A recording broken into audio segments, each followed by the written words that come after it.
Welcome back to Care to CEO, the podcast where we turn experience into ownership and care into legacy. And today's episode is personal and powerful because we're talking about something that Crystal has built her whole mission around: mentorship. Not the kind that hides the playbook, not the kind that leaves you Googling for answers, but the kind that lifts up the curtain, tells the truth, and helps you move faster, smarter, and stronger. So if you have ever felt like people in the industry were keeping the real game hidden, well, you're not alone. I think we've all felt like that.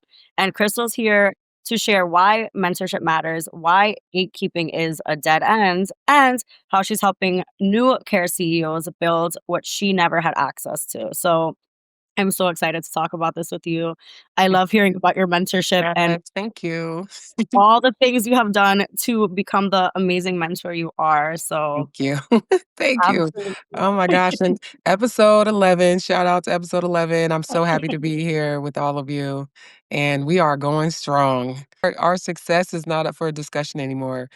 5 years ago, I would have been very nervous to be in a room full of successful people, but now I'm like, I don't have to sit at your table. Mhm, I don't need your table. I got my mhm. own table, and I got tables, Right. You so see you have you know. seen that, Yeah, like, I don't need meme? It's like, "What do you bring to the table?" It's like, "I Yes, am the table." I do wanna okay. hear about the convention in Chicago that you went to.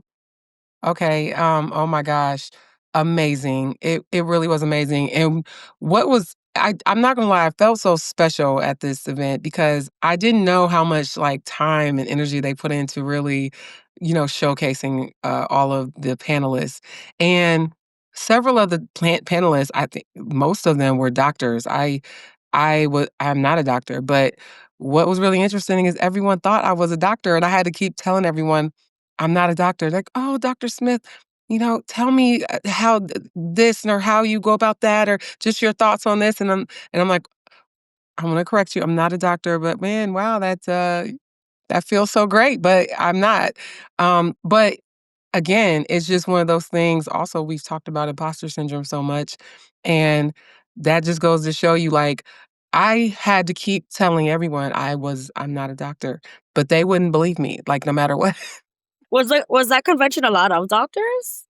These are women that, they are therapists, many of them, but most of us work in the same industry, like behavioral health, mental health, and that space. And many of them, I mean, we do the exact same thing, except they have those therapist credentials. And so, we were able to talk a lot about what we all do and the same struggles that I have, they have, you know. So yeah, it was really interesting. But I feel like I fit right in. I was really nervous about that at first. I was like, oh my God, how am I gonna sit on here, in this and be a panelist with all these doctors who are so successful. But when I really got a chance to talk, it's like, okay, we really go through some of the exact same, you know, uh, struggles and issues in our business. And it was really great that they were able to help me through a lot of those things and mentor me even though we were around each other for a couple of days. I got a lot of mentorship and I got to participate in a lot of mentorship through some of the other, people who were guests and came to the event. So, overall, wonderful experience. And then the celebrity keynote speaker, uh, Dr. Cheyenne Bryant, whoa. I honestly I did had no idea the magnitude of this woman, and so just overall and how she's so down to earth. And she, was a co-producer on, Teen Moms and other shows right now, like, on Netflix, and she has, like, a multitude of master's degrees, and goodness, I so don't wanna butcher her credentials, but she has a lot. That Yeah. very accomplished woman, basically. But she was so down to earth because I think, uh her area of expertise is in relationships. So she spoke and also because she takes a spiritual, you know, the aspect of relationships and I wouldn't say really anything that she speaks on. She definitely talks about it through spirituality as well, and I just thought it was really interesting. She really knows her stuff, and she's amazing. So I learned a lot in just watching her speak. So it was like, wow, Amazing. and I love that, she's so accomplished, but is so down to earth. But, she also talked about her story and, how she got to where she is. And she definitely, comes from some traumatic experiences.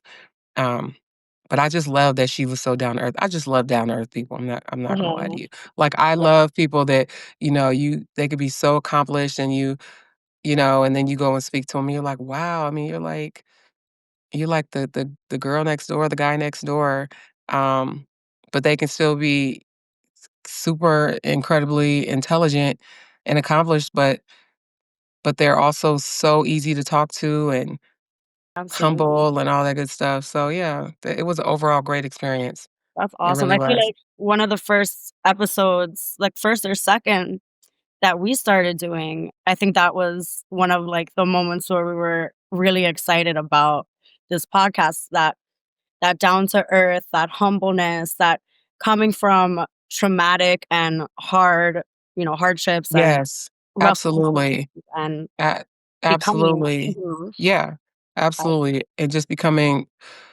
the woman that God meant you for you to be, the woman that you're supposed to be, and taking the things that were meant to take you out and yeah. just using those as power is really and I think that just over this past year, I've redefined humble Mhm. because as humble as I am, you know what I mean? I when people meet me a lot of times, especially people who may have seen me at a distance and they think that I'm just going to be so hard to talk to and maybe arrogant and I'm going to say bougie because that's the word that's used towards me all the time. I just thought you were bougie. And when they find out, I'm like, I mean, I am like, trying to figure things out every day like anybody else, Mhm. and ultimately just living my life. But I say that humble has a new meaning for me now because you can be humble and still be extremely confident, you know what I mean, in who you are. And I think that's really what I've got a chance to learn over the past year is you can still be big and still be humble, you know what I mean? And I think personally, I'm learning that it's a responsibility. In my Mhm. opinion, it's a responsibility to be who God intended you to be, to be what you're here to be, and show up for it. So you just can't be small and be what you were meant to be as well. And you can still have a very strong, bright light, and you don't have to be nasty, or and just come off as just being this rude, arrogant person to people. But you can still be big, and I think it's a responsibility to be that. And it's funny because lately I've been speaking to a lot of women who are very accomplished.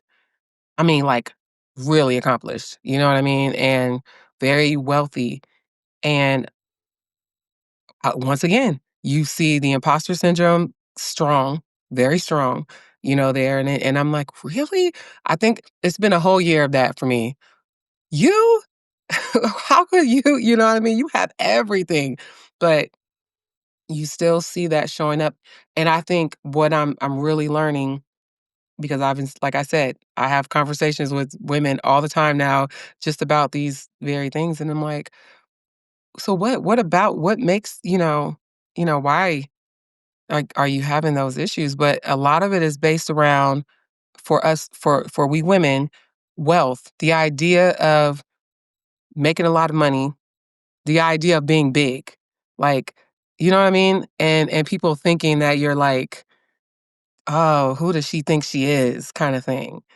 And that's what I really keep getting the feedback I keep getting from women who are just, like, so incredibly talented and accomplished, and I'm like and a lot of it is like and they'll keep saying when we're speaking, "Well, I know it's not about money," and it's like, "But why you have to say that?" You're, like, not gonna hear I don't wanna be a wealthy man say that. Like, it's not about because you wanna make you should be here you should make as much money as you can possibly make. It's like if someone asks you, "Well, how much oxygen do you wanna breathe?" You're not gonna say, "Just enough." "Well, how much Right. life do you wanna live?" "Well, just enough." I don't wanna be, greedy with life and oxygen. So, I don't know why that isn't the same mentality that we take when it comes to money and our wealth, especially when you have children or you have people attached to you, like why would you not think that you should be as wealthy as you can be?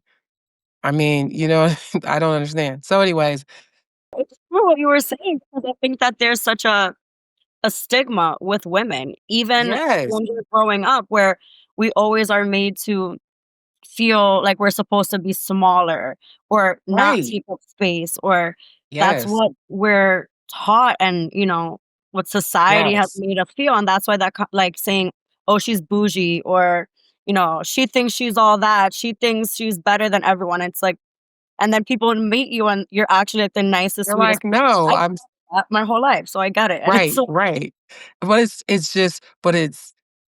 it's just so sad it and is. ridiculous at the same time, like, that we even have Mhm. to, like, explain that or that Yeah. because I struggled with that for a long time. I think it's one of the reasons why I played it so small for so many years.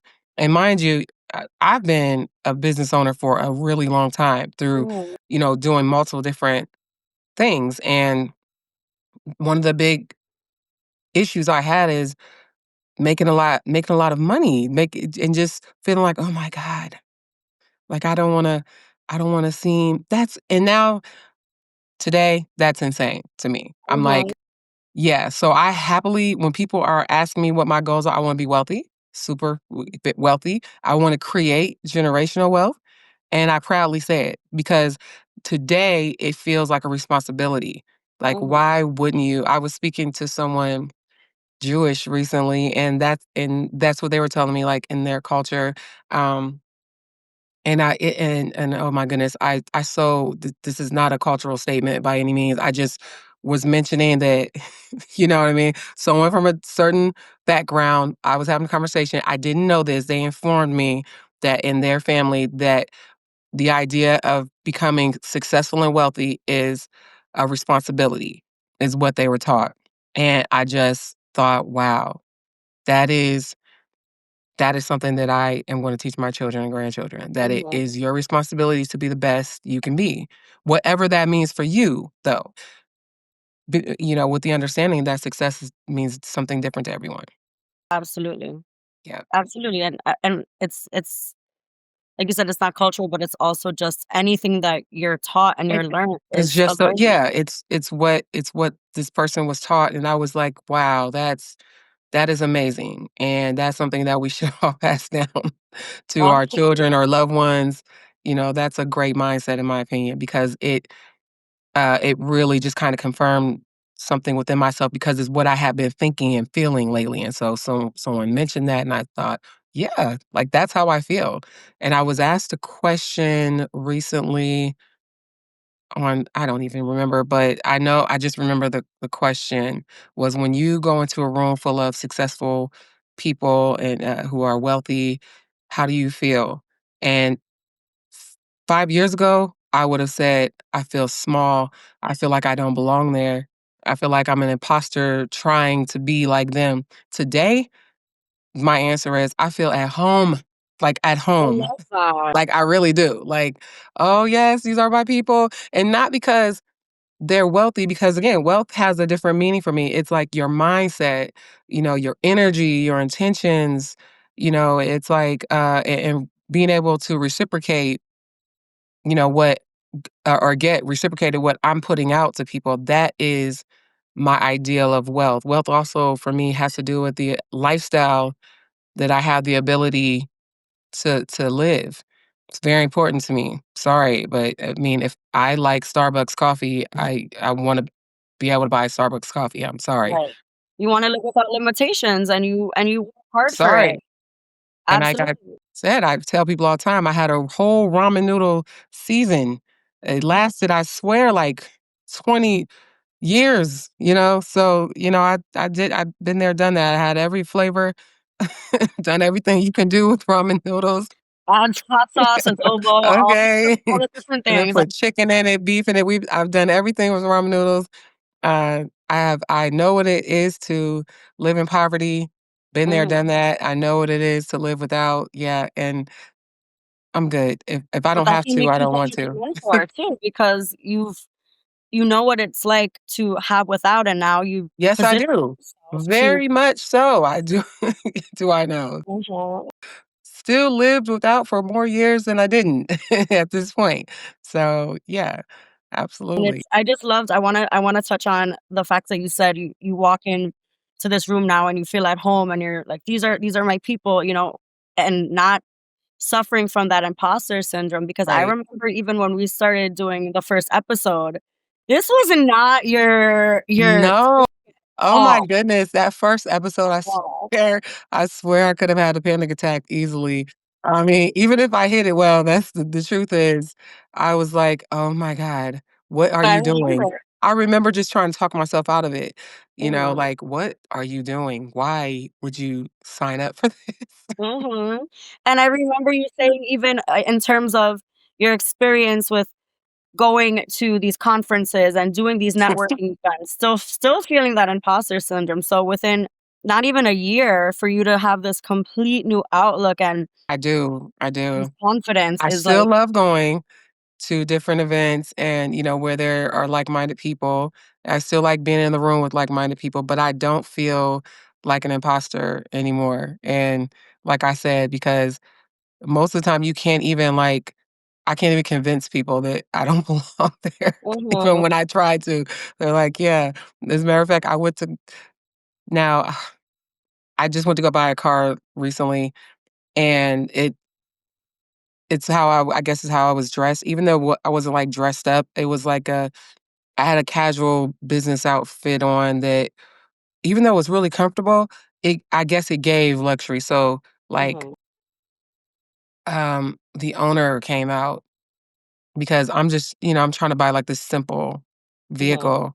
And they're like, I mean, I just saw you from afar, and I mean, just I just want to at least show you like the private collection because Oh, just because you give, and I was like, oh, so again, it's about what you're putting out, and that's not to say that like that's just who I am. Like I'm just walking around here like, oh, it's got to be all luxury, mhm, and that's in no way it. It's just apparently just doing what I am supposed to do, walking in my purpose, people see that.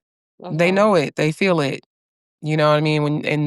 They know who you are when you enter a room and you don't have to speak, mhm. you know? Absolutely, the confidence and the energy speaks for itself, Absolutely. regardless of, what you're wearing or anything like Right. that. That Right. energy and that confidence that is just who you Yes. are and your being, And and you exude that. with the topic being mentorship, it's still why this is relevant is because it's absolutely what I teach my clients. It's the number one thing that I really wanna drive home when it comes to them because, of course, many of them come to me because that's the number one thing is they feel like they don't deserve to be here, they don't deserve anything, they're imposters, and it's like, I have to that's the first thing we have to do is, get rid of that mindset because you absolutely deserve to be here or you wouldn't be here. Absolutely, You know what I absolutely. mean? If you're sitting at the table, then you then you deserve to be here. I told you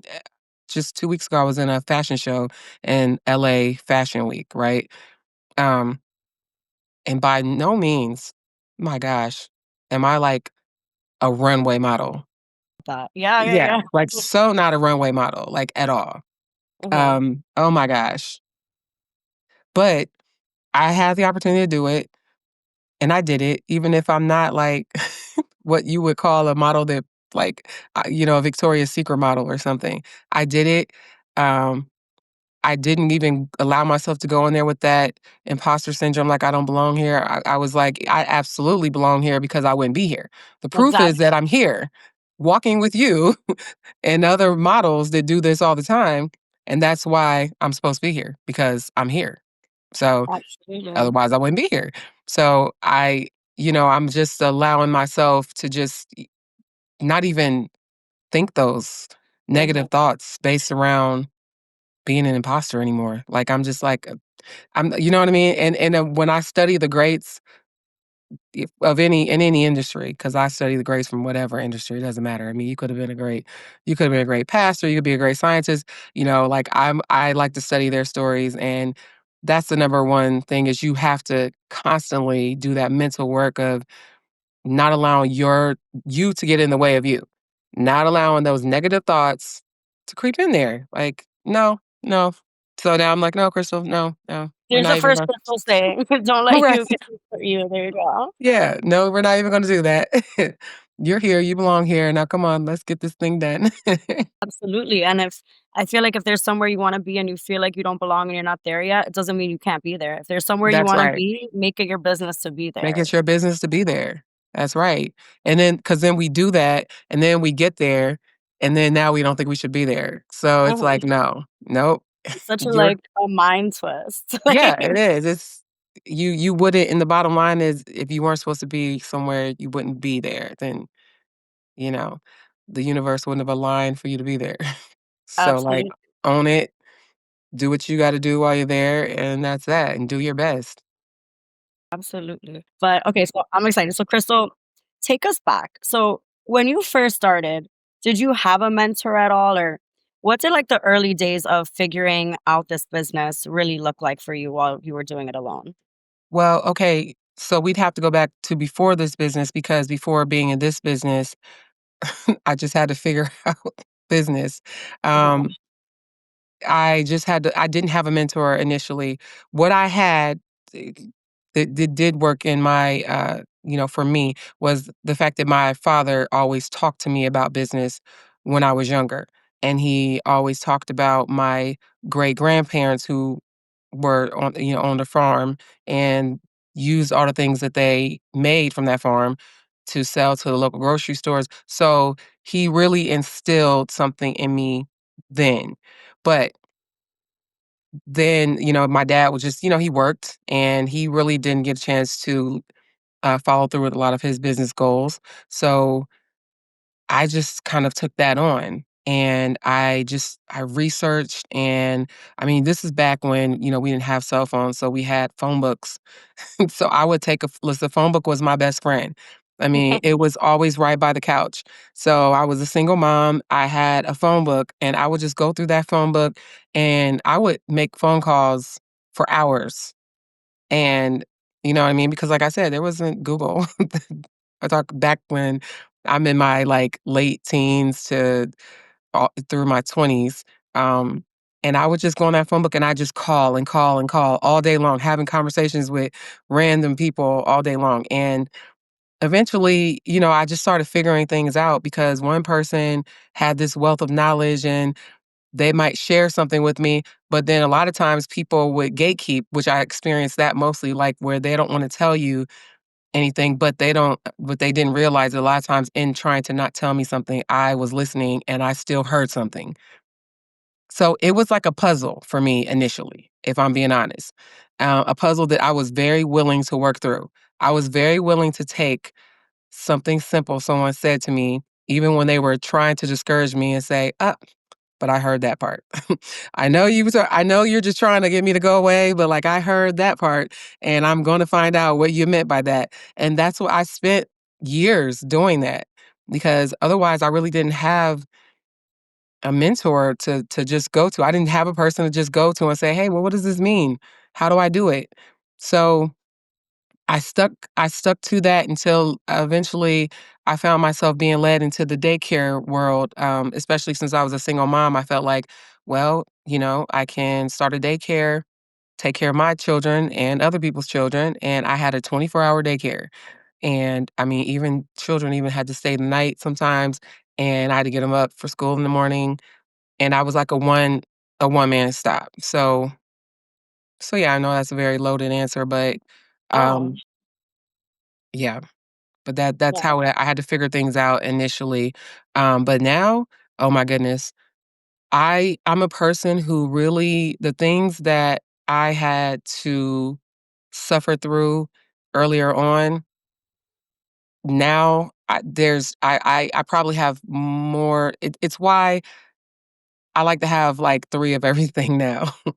Like, there's a time when I didn't have a car, now I gotta at least have 2. Like, you know what I mean? And I know that's a trauma response, but it's the truth. So mentors are the same way for me. I have to have multiple mentors because they're they have such a different pool of knowledge, and I need to be able to go to someone for this and someone for that because, one mentor might not know everything and they don't. So I'm not telling people that you should just go out and get 3 mentors like me, but I have to have a wealth of mentors, Mhm. because I'm a serial entrepreneur and many of them have different expertises. So, yeah, No, that makes sense. You learn everyone that you come across in life, you can learn something from. So, especially you that you're an entrepreneur and you're so big on everyone, mentorship and mentees, it makes everyone. I complete sense. have a I have a staff member, and it's so hard to even call her a staff member because she is so knowledgeable. Oh my goodness. That she works for me, but she's also like she's my mentor. I'm just gonna be honest. Um, because she's about 10 years older than me, but she's been in the field that I've been in, just really studying like every aspect of it. And she's been working in it a lot longer than me. So just to your point of you can learn from anyone. This person is someone that, in my opinion, should be absolutely a billionaire, and I'm going to make sure that she becomes one because just for her to be this person, you know what I mean, is just amazing. So yeah, even even someone who works for me and is on my payroll is also like a mentor to me because when I need to know something, I absolutely call her. And she's like, "Oh yeah, this is here. I got you. Let's, sending you the information or let's have lunch so I can show you, exactly what's going on." No, that's amazing, and I think that that's a good point to even kind of back to what I said about you can learn so much from so many different people, whether they're technically your employer, anyone can have some sort of, like Yeah, you said, pool of knowledge to learn from. That's absolutely. what makes people unique. They all have different They sure experiences do. and They sure do. different knowledge. And in terms of talking about gatekeeping, right? So you said that this industry is filled with gatekeeping and people who know the system don't really tend to share it. So, that's something you've experienced, but why do you think that that's so common? Because it's really comes down to fear, and in my opinion, it also comes down to lack of confidence. Because the reason why I don't have an issue telling people things is because I'm confident that if I work for it and I keep on and I'm resilient through whatever processes I need to be resilient through, I'm gonna get what I'm supposed to have. I'm gonna get what God has for me. But you have these people who obviously fear that other people are going to pass them by or, that they have this ego around it.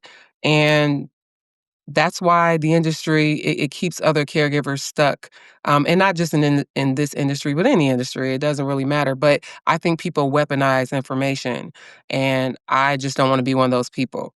Now, I have learned in the past that I have been burned by people that I had nothing but good intentions for. I gave them information and they've still turned around and stabbed you in the back. That's going to happen. Um, I don't even fear that because, hey, it doesn't matter. I decided to give someone information. I decided to help someone. And even if they turned around and tried to use it against me or backstab or drag my name, it doesn't matter. I did what I was supposed to do, which is, be of service to someone, try to help my fellow man, and whatever they did with it, that's on them. I mean, I'm sure they'll suffer through whatever karma they're supposed, that they have coming to them. But it is sad that people weaponize knowledge. Um, I think I think the world would be a lot of a more of a better place if people didn't so much. I think a lot of times because that happens so much, it causes people to do really nasty things in the world, stealing and just, you know what I mean? It just puts us in a very negative state Yeah, when we absolutely. choose to do that. Now, don't get me And wrong, I know that there are people who will completely take advantage of you, like, if you did this is what made me decide to set up, a process of, if you want my knowledge, you're gonna have to pay for it, you're gonna have to book me, to get me down and take up hours of my time, you're gonna have to pay for that. So I get that because of me seeing in the past how many times people were willing to take up all your time picking your brain. You know what I mean? So there will be no more picking my brain because, I have a life too, and my time is valuable just like anyone else's. So I do understand having people, pay for something or setting up some sort of system of getting the knowledge. But I also, don't get me wrong, I do use discernment when it comes to that too, because there are young people that come to me all the time, teenagers, like, you know what I mean? They just are like, they wanna know, like, how did you get where you are? What do I do? And yeah, again, these are things where I have to use my gut feeling on, and I'm not gonna, if a child comes to me and they need my help, yeah, no, I'm not gonna say, "Hey, here's my booking here's my of booking course, link." and Right. that So can inspire them so much, like, that knowledge to them is probably so invaluable because Right. or, if you think about when you were a teenager or young, you probably had someone hopefully had someone in your life tell you something that really stuck with you, and you don't know who, Yes. sermon, but Absolutely, and I just love, like, young entrepreneurs, and when I was running my daycare, I also simultaneously was selling jewelry, right, during this time. So, and that's, like, my favorite thing is business on top of business. So, but I mean, we were at home all the time, and I had all these children, and jewelry making was my passion, and I used to sell it at the local First Friday. So I would make jewelry with my daycare kids, like that was like my thing. And so because the jewelry making equipment that I had was like top notch, I had good professional jewelry making equipment, and I had all just really the items that I had to produce the jewelry was very nice. So we weren't doing macaroni necklaces and popcorn necklaces. No one came out of my daycare when we made a piece of jewelry, or we always made a set. You got earrings, necklace, and a bracelet, and sometimes a ring. And for Mother's Day, our projects were not, they were like, look, mom, and they packaged nicely. I mean, mothers used to be like, oh my God, my child made this. Absolutely. So that was the first time where I really got to see how entrepreneurship really starts young, because I saw how many of those children that I sparked an interest, in just sitting there, and they're like, wow, I made this. And I'm like, yeah, now you can do what you want to do with it. You want to sell it? What do you want to do? Because I'd take them the first Friday with me so they could sell their jewelry.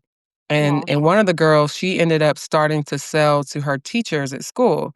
And next thing she started a business at school. And Wow.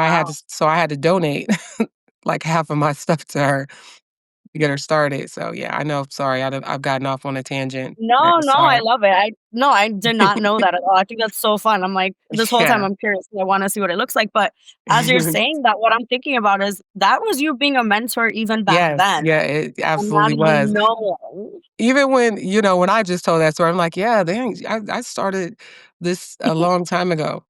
Those Yeah. dots were connecting. You never even thought about it probably in that Yes, I was with those children so much. Oh my goodness, that's all we did. So that's what we did. I mean, we would be so focused. I mean, it could be like 7 of us in the living room of my house, and we got jewelry making equipment all over the floor in the living room, and we're just quiet. Everybody's just that's fun. focused. Yeah, I I know, will but that's what we definitely did. I take mean, that was like a whole season of my life. that was so fun. No, that's so interesting, and that's genius because you're really doing multiple businesses at once, and Yeah. I love that as you're talking about it, all I could think about was all those kids remember you as their mentor, and it's Yes, yeah. probably something that was so subconscious to you, not even realizing it. Yeah, And then yeah. speaking about real mentorship, so even, touching on that, how you were a mentor without even knowing you were a mentor, but what does real mentorship mean to you then? Like, especially in the fields, for example, like home care, Mhm. where so much of success really comes from behind the scenes knowledge. So what Right. is it? Yeah. Mhm. So I speak about this all the time, and it's because it's really a very real thing for me. But giving people the blueprint or unlocking their blueprint, because that's really what I've learned just throughout my entire life of speaking to people that the world overlooks a lot, and then you go speak to them and you see the genius. I know that everyone has genius in them. That's what I know about anyone. You talk to someone long enough, you could see a lot of their flaws and you may want to walk away soon, but I know there's a genius that lies in everyone, and there's so you have your own blueprint. And I enjoy pulling that out of people, especially when it comes to this industry. Um and and just teaching them, and the rest is just side notes, you know what I mean? Like, I wanna pull out what I know is there within you, especially if you're like a natural caregiver and you're a natural boss and you're a natural manager. But the rest is just details. Teaching you the forms, the systems, the steps, and strategy. But otherwise, I know it's there, and I can pull it out of you, and I can really help unlock what already exists in you, where people might be a little afraid to really tap into that.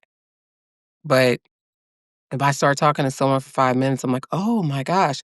And I love when that happens because it happens almost every time. Like, oh my goodness, wow. And I do this everywhere I go. When I went to buy the car the other day, it was a young guy I was talking to, and he could be my son. He's old enough, he could be my son, this young salesman.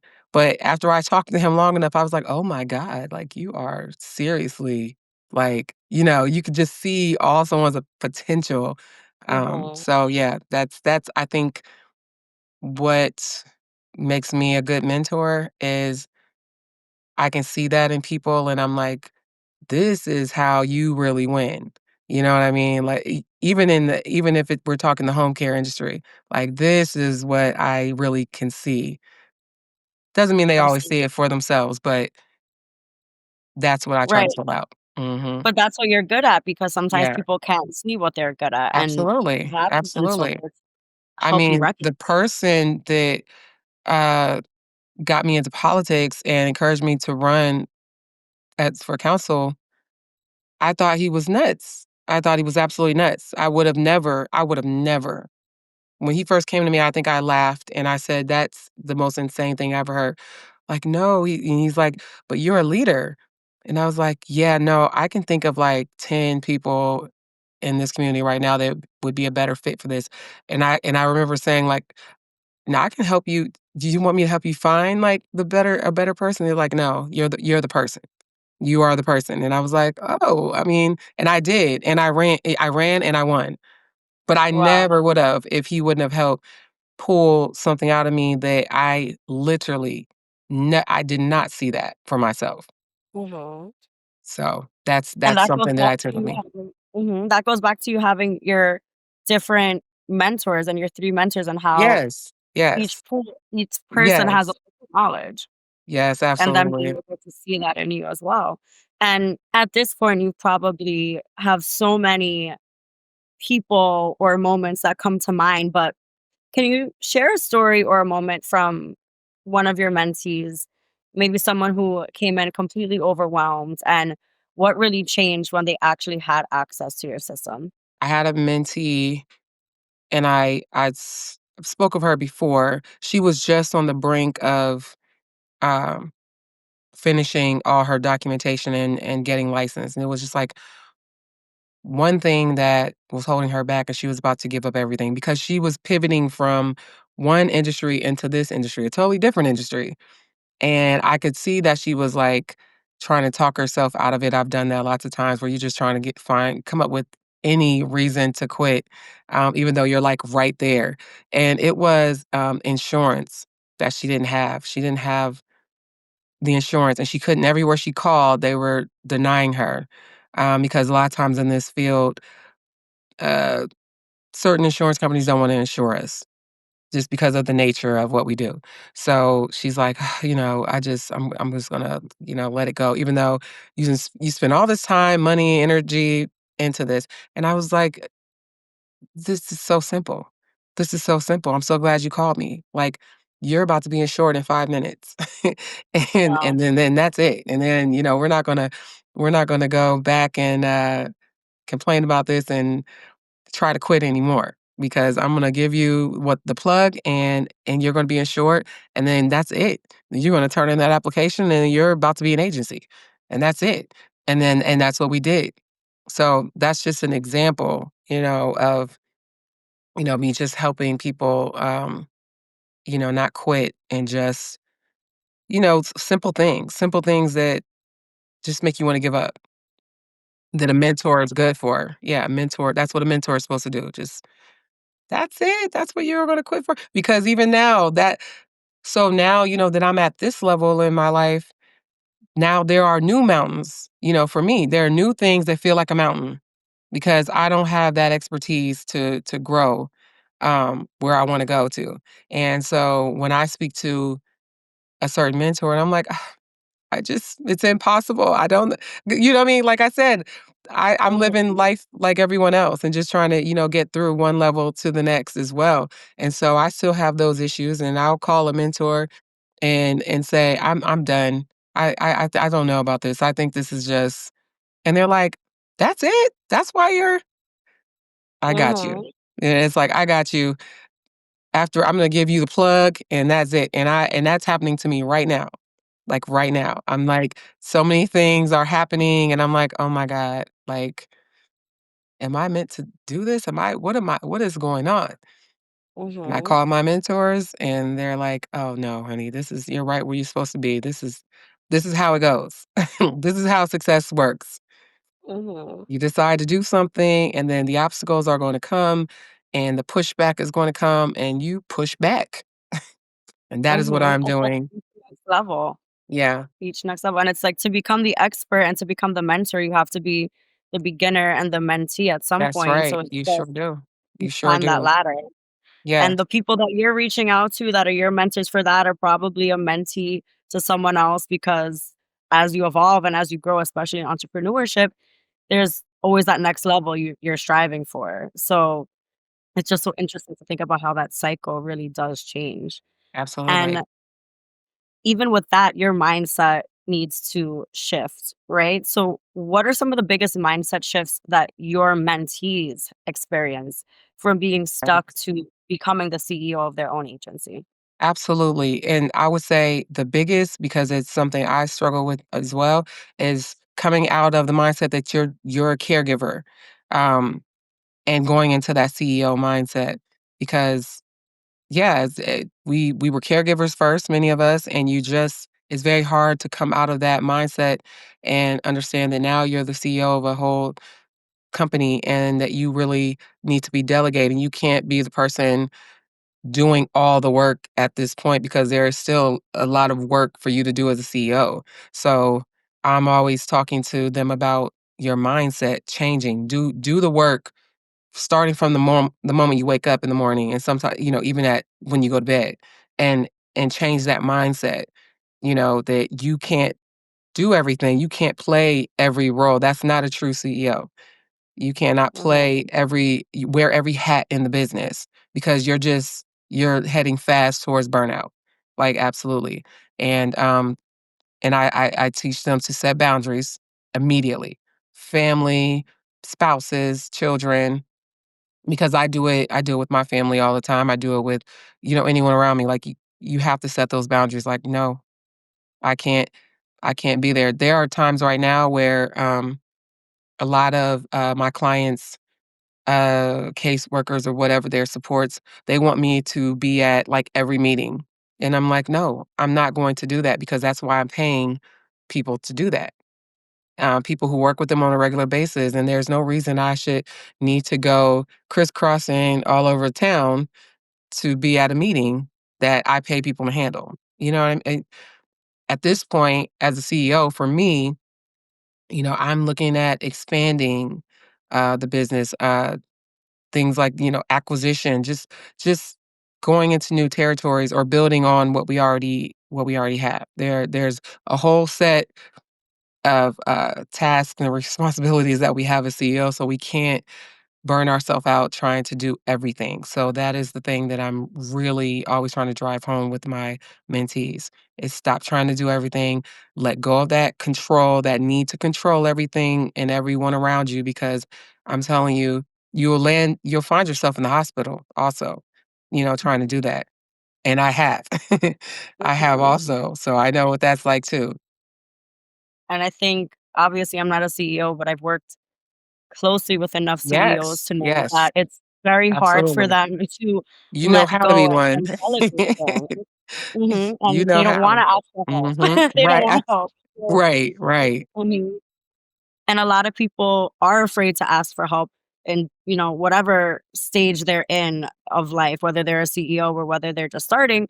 Help, I think, is something that's hard for so many people to ask for. So, being that people are afraid to ask for help, especially those who may feel like maybe they should already know this kind of thing. So, what's your message to someone who feels like that?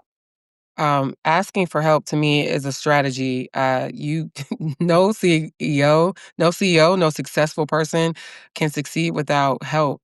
So that's part of leadership. Like you can't be a leader if you're afraid to ask for help. So um, I ask I ask for help on many different things, and I don't even have to do it in a way to where I'm even asking. I think a lot of times for me, I'll just kind of I might tell someone what my problem is and I can't believe the answers and the solutions I get from people I would never think could even help me with the problem.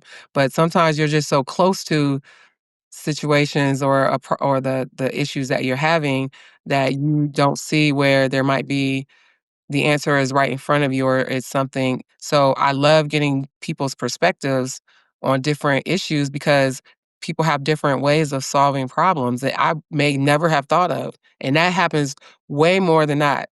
There where I'm like, there I cannot even fathom how to get through this. Or well, I'm a person who thinks of outcomes a lot. So if there's a problem, I will automatically my mind will automatically come up with several uh potential solutions, but also outcomes. So sometimes I ask someone else and they'll come up with the first thing that comes to their mind was the right solution. Like, that's all you have to do is this. And I'm like, oh my God, duh, yeah. Why would I? Mhm. I was totally over because I'll overthink something. So, Mhm. and I think that's what a lot Absolutely. of us do. We overthink it or you just let fear get in the way. It's just so many different things. And I've just learned to ask for help immediately. Like I'm not waiting when I have a problem. And again, Mhm. that's why I try to keep multiple people around who can solve a problem, in a multitude of ways or just who have different perspectives, different expertise. And yeah, I might call 1 or 2 or 3 of them, and it's like, "Okay." They gave me 3 different solutions and from 3 different perspectives. So, I would definitely encourage people, do not sit around and not ask for help. That's exactly how you ruin your business before you ever really can get started, so Absolutely. And even that you touched on overthinking, and I think particularly it's something that a lot of women can, I think, identify with, in particular, that most women have a tendency to overthink things. So, why do you think that it is so important to offer mentorship to women and caregivers and first generation business owners specifically? I think that and from experience, from absolutely, like, the truest experience, uh, they are the ones that carry so much and get the least amount of help and guidance. Uh, they're overlooked and I know exactly how that feels, and I feel like mentorship helps level the playing field, you know what I mean? Because it's not like what I've learned is that it's not it's not as if successful people, uh, just necessarily had they're smarter or more talented. They just had tools and come from an environment that we weren't privy to, many of us, and that doesn't make them better or smarter. So, I like to be the person to help level that playing field so that other people's light can shine because they have it. Their light is there, and it may be dim because they don't have the, options that many of us have, but that doesn't mean that they don't have a light that the world should see. Absolutely. I love the way you said that. No, I love that's it's so true. It's so true. And I think that was just so well said. I love the way you said that. Thank you. And speaking about your mentorship community, right? So what can someone expect if they join your mentorship community and what kind of support do they actually get?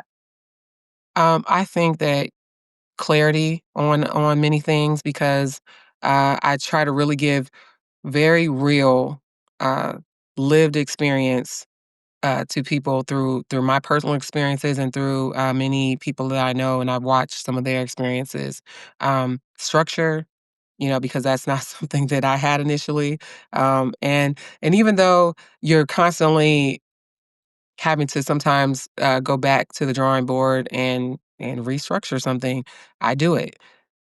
Templates, systems, weekly support from not even just myself, but other people in the industry that might be stronger in an area than me. I have no problem saying, hey, this is really not my wheelhouse.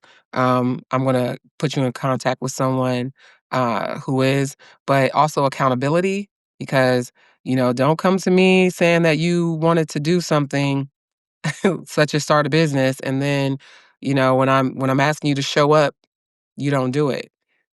That'll get you left behind also for as far as that's just gonna get me to, keep moving. I'm not gonna chase people, but, Mhm. definitely gonna hold you accountable. Like, "On this day, you did say that you wanted to start an agency and you wanted to have X amount of clients and staff members, and then yet, I never see you. What's going on with that?"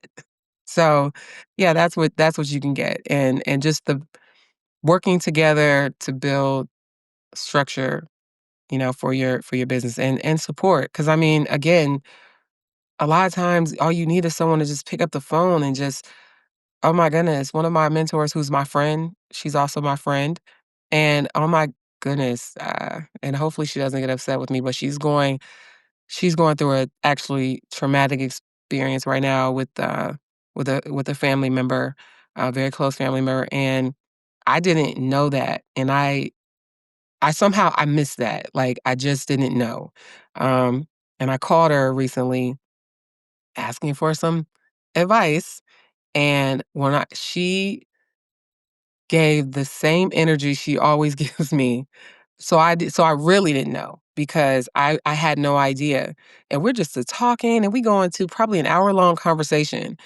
and I had no idea until I kinda saw the post, and I text her, and I was like, "Oh my god." I had no idea. I would have never just, like, went on about the help that I'm needing or the guidance that I'm needing if I'd have known that, but it just speaks to who she is, and it just speaks to the fact that she knew I needed help and I needed mentorship in that moment, and she still gave it to me, which is absolutely something I would have done as well, but I Right. do appreciate that, so I try to give that back to people as well, without burning myself out, and allowing people to take advantage and just call all day long and just, things of that nature 'cause Mhm. people will do it. But I appreciated that with her, and that's absolutely how I try uh, to manage as well. And if I can't, like I said, if I can't help, then I will absolutely find or do my best to find someone who can. Um, Yeah, so I I was gonna speak I on that. think Go that ahead. Yeah, sorry. Sorry about that. no, I think that that's incredible in a mentorship to say, "Maybe this is not, you know, the best advice I can give you, but I'm gonna Yeah, connect you with someone else," absolutely. but that's also what makes you such a great mentor is that you've spent so much of your time and of your life networking and making the right connections that you have such a big scope of being able to help your mentees beyond just your knowledge, and I think that that's something that's so powerful that I think people could really gain from your community, and I know you briefly touched on this earlier, but you mentioned something about new platforms with Yeah, your so I Mm, have started the school platform, um, so that people can just go in and get, like, a monthly subscription, because some people just may need, like, some quick tidbits and, support help. And I think that that would be a really good platform for people like that to just subscribe and go into the platform and get the needed knowledge that you need. And if you need something further, then you can maybe book with me. So yeah, that is coming soon. It is almost finished, and I'm really excited about it. Uh, I think it's going to be very very successful. absolutely, no, that's exciting, and we'll definitely have to talk about that on another episode when it is up and ready and live so that, whoever is listening and wants to learn more about that, we'll Yeah. definitely include that in another episode. And let's say for someone who is listening right now and maybe they're feeling intimidated, like, I'm just still not ready, something's holding me back, I'm not ready yet. How do you let them know, or what would you tell them to let them know that now is the right time to take that first step? I mean, if you cannot like go to bed at night without thinking about something that you want to do, you can't wake up in the morning without it. I mean, it is you're dreaming about it, you're getting visions about it, then you're supposed to do this. And there's no I don't know if there's such thing as being ready in all honesty. I mean, I wasn't ready to become a councilwoman, but I got on that ballot and now I'm a councilwoman. There's so many I wasn't even ready to do this. If we're defining ready, I wasn't I wasn't ready. I just did it and all the pieces and parts started falling into place. So I say, like I always do, you just get started. Get started. You know, there's no ready. Like what does ready mean? Like, oh, I'm gonna wait for that like $1 million to come so I can start my business. Like, are you serious? If I would have Oh, waited for that, I didn't have good credit at the time. I didn't My bank accounts were like I really think they may have actually been in the negative, I don't remember, but if they weren't, they were close. I mean, I was scared to death of I thought I was gonna, probably lose my house soon when I initially started this business, so there is no ready. Because what I would have liked would have been great is to have, like, 500,000, working capital, stellar staff already set up and ready to go and all this support. Yeah, no, that we were so far from that. It's crazy, so but yet I was ready. So I had none of that. Not even a degree, not anything, but yet I was ready. And how I know is because of where I am now. So you're absolutely. ready. You're ready. You're the one trying to convince yourself that you're not. So just do it. At least start and Just watch take how that things first fall into place. It's amazing how things fall into place if you just start. It's very scary to want to start something and you don't know what's going to happen, but that's where faith comes. That's where faith you can't see you can't see it. You can't always touch it, but you have to have it. And when you just start walking in it, things show up. What you need shows up. The people, the tools, and in such a major way that, my heart is really full from that experience because I can't believe how quickly just the different parts and pieces started coming. But I had no absolutely. idea. I couldn't see that, in advance. I didn't know. I just know that what what the odds were. I just knew what I was up against, and I was up against losing my house and losing everything, and I couldn't allow that to happen either. So I kept going, and So that first step, and like you said, things will come your way when you need them to. Just start. Just get started. yes, Do one thing to get yeah. started. I think you said it in a previous I'm episode that. very encouraged by you because you did the same thing.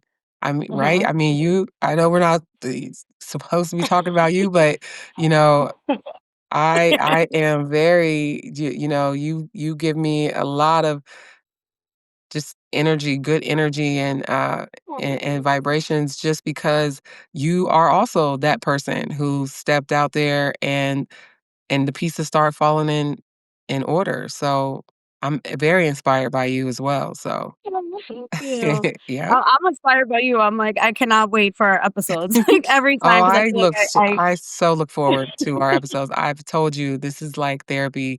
When we go a couple weeks and we haven't got a chance to do an episode, I'm like, oh my goodness, I gotta get on with my girl Layla because I love the pre gaming, the after Yes, yes. party.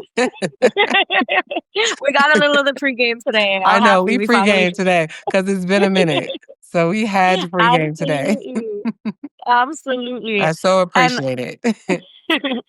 like always, I love talking to you. I'm super inspired by you. Care to CEO, the podcast is doing so well. To all of our listeners, keep listening. There's always more to learn. It's always a great episode. And this episode in particular was about so much more than mentorship. It was about access and Crystal's just real journey of getting here and what she can really truly offer as being, if you're part of her community.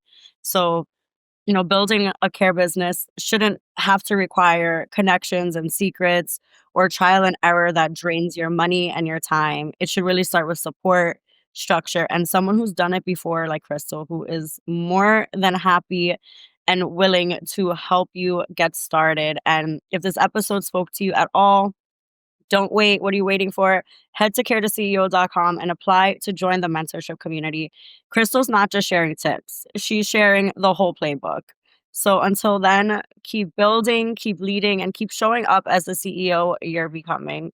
And I cannot wait to talk to you on our next episode. Me neither. And thank you so much for listening. And if you are looking to book me or book my services, you can do so at ft.crystalsmith.online, or you can view the podcast on several platforms on caretoceo.com.